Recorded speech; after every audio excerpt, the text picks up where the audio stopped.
चलिए आज एक बहुत ही दिलचस्प सवाल पर बात करते हैं। भारत की अगली बड़ी कंपनियां यानी फ्यूचर लार्ज कैप्स कौन हो सकती हैं? आज हम इन्हीं की दुनिया में उतरेंगे और निफ्टी नेक्स्ट 50 इंडेक्स के राज खोलेंगे। देखिए, हर इन्वेस्टर के दिमाग में ना एक सवाल तो हमेशा घूमता है। कल के ब्लू चिप्स कहाँ मिलेंगे? अगली बड़ी ग्रोथ स्टोरी कहाँ से आएगी? तो चलिए आज इसी सवाल का जवाब खोजने की कोशिश करते हैं।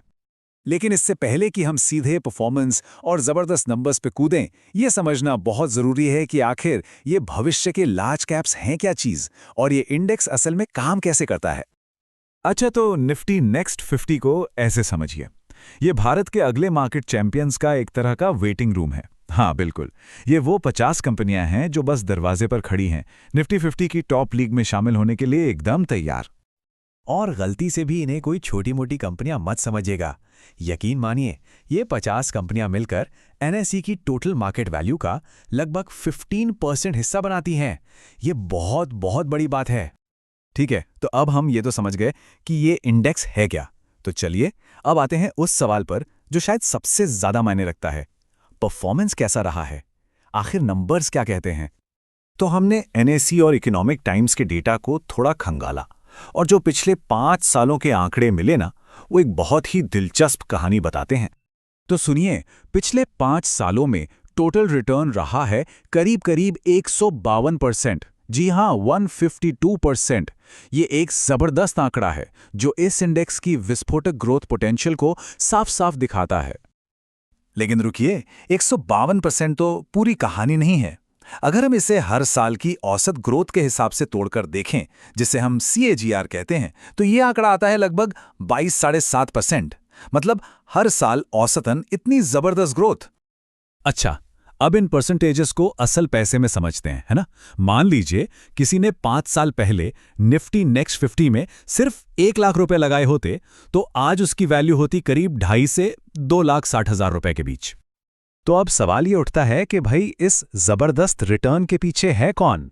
कौन से सेक्टर्स हैं जो इस ग्रोथ इंजन को पावर दे रहे हैं?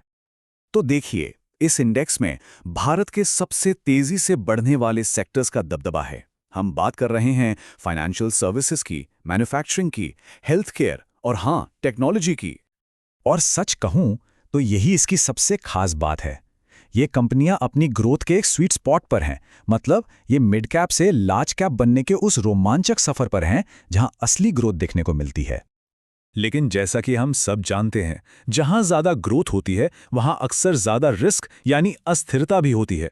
तो चलिए अब जरा ग्रोथ और वोलैटिलिटी के इस बैलेंस को समझते हैं। यहां पर ना एक सीधा सा हिसाब है। जब बाजार में तेजी होती है यानी बुल मार्केट, तो ये इंडेक्स अक्सर निफ्टी 50 से भी ज्यादा तेजी से भागता है। लेकिन सिक्के का दूसरा पहलू भी है। जब बाजार में गिरावट आती है तो इसमें करेक्शन भी ज्यादा देखने को मिल सकता है। तो सवाल है, इस उतार चढ़ाव को मैनेज कैसे किया जाए? जवाब बिल्कुल सीधा है, एक लंबा नजरिया रखकर। बाजार के इन साइकिल से पार पाने और ग्रोथ का पूरा फायदा उठाने के लिए कम से कम 5 से 10 साल का इन्वेस्टमेंट होराइजन रखना बहुत जरूरी है।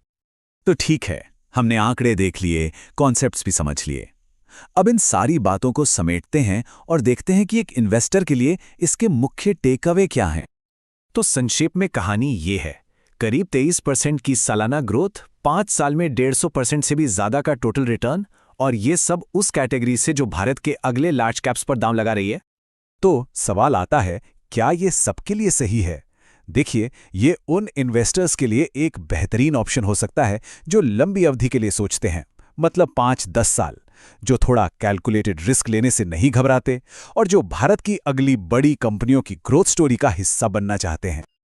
और हाँ, अगर इस पूरे विश्लेषण से सिर्फ एक बात याद रखनी है तो वो ये है, ग्रोथ और वोलैटिलिटी यानी अस्थिरता साथ साथ चलते हैं। तो बस धैर्य रखना है, लगातार निवेश करते रहना है और फिर कंपाउंडिंग को अपना जादू दिखाने देना है। और हम आपको इसी एक सवाल के साथ छोड़े जाते हैं। अपनी इन्वेस्टमेंट स्ट्रैटेजी के बारे में जरूर सोचिएगा। क्या कल के ये दिग्गज आपके पोर्टफोलियो में पहले से मौजूद हैं